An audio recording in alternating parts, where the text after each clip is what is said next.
घड़ी क्या करेगा तू ध्यान और भजन, जब पानी सर से उतर समय किसको जाए। कहाँ लाकर खड़ा कर दिए तो समय ही जानता है। इसलिए सबसे बलवान समय, सबसे बलवान।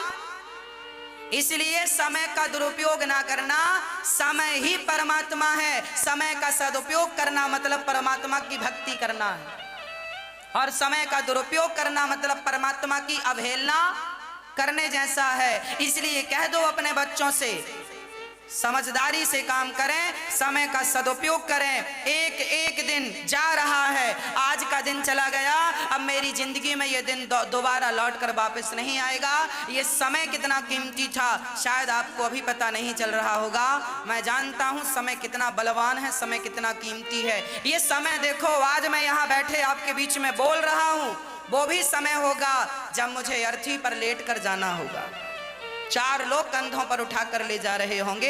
ये भी मेरा समय है कि जब मैं बातें कर रहा हूं आपके सामने बैठकर, वो भी समय ही होगा। समय समय ही हम सबको माटी में मिलाता है। इसलिए ना आप बलवान हो ना मैं बलवान हूं, समय बलवान है। इस समय ने आपके बाप दादों को माटी में मिला दिया कि नहीं, और एक दिन आपको मिला देगा कि नहीं। कितने आए और कितने इस माटी में मिलते चले गए, ये समय ने सबको निगल लिया है। इसलिए कहता हूं समय का सदुपयोग कर लोगे तो तुम्हारे मरने पर भी कुछ लोग तुम्हें याद करेंगे, भला व्यक्ति था, कुछ बढ़िया करता था।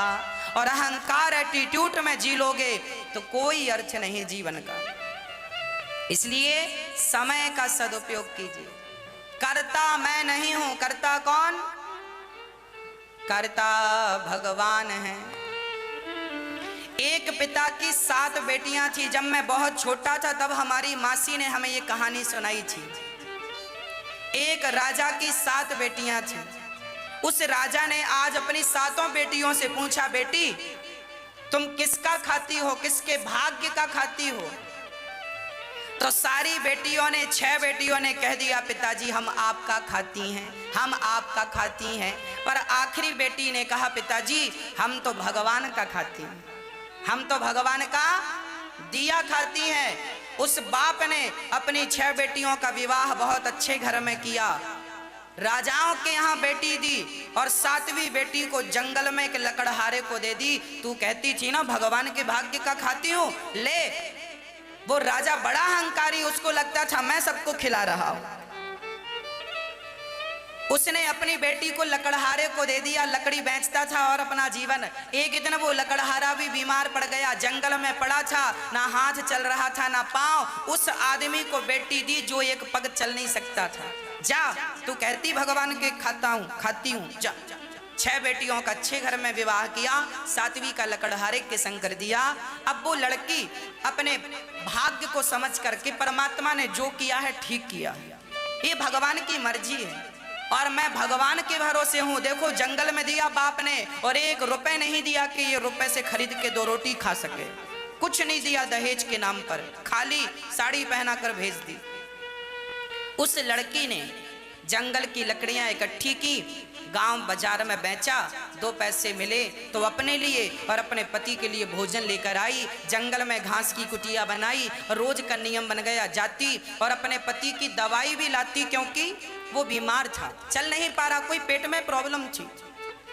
वहां पर एक नाग और नागिन का जोड़ा रहता था। अच्छा, वो दूध लाया करती थी बाजार से खरीद कर अपने पति के लिए, तो जो दूध बचता था तो वो दोने में भर के नाग नागिन को भी रख। बड़ी धर्मात्मा थी वो लड़की। वहां नाग नागिन थी, जंगल था तो सब था, तो नाग नागिन को भी दूध पिलाती थी। एक दिन उस नाग ने सोचा ये लड़की बड़ी समझदार है, ये देखो हमें दूध पिलाती है।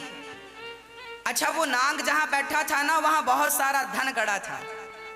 तो उस नाग ने उसके सपने में कहा, बेटी तुमने हमें दूध पिलाया है, अब हमसे तुम लो, जहां हम बैठते हैं ना वहां तुम खोद कर देखना, तुम्हें धन मिलेगा। और मेरे पास नाग मणि है, नाग के पास मणि होती है। उस नाग नागिन ने कहा, मेरा समय पूरा हो रहा है, हम दोनों मरने वाले हैं, तुम ये धन निकाल लेना और खूब समाज की सेवा करना, भोजन कराना, तुम्हारा धन दिन दूना रात चौगुना बढ़ेगा। भूखा तुम्हारे द्वार से कोई ना जाए, ये संकल्प लेना। ठीक है। सांप नाग नागिन कुछ दिनों बाद मर गए। समय पूरा हुआ, उसने हाथ डाला, वहां सोने का घड़ा निकला, सोने के सिक्के थे, मणि थी। ओ बढ़िया चकाचक उसने धन पाया, इलाज कराया, पति स्वस्थ हो गया, बढ़िया राजमहल बनवाए उसने और खूब अन्न क्षेत्र चलाया। जो आए पेट भर के खाए, उसके द्वार पे 24 घंटे भोजन चलता था और वो लड़की अपने हाथ से अधिक बांटती थी। एक दिन वो भोजन बांट रही थी, तभी देखा कि लाइन पे उसकी 6 बहनें और उसका बाप बैठा था।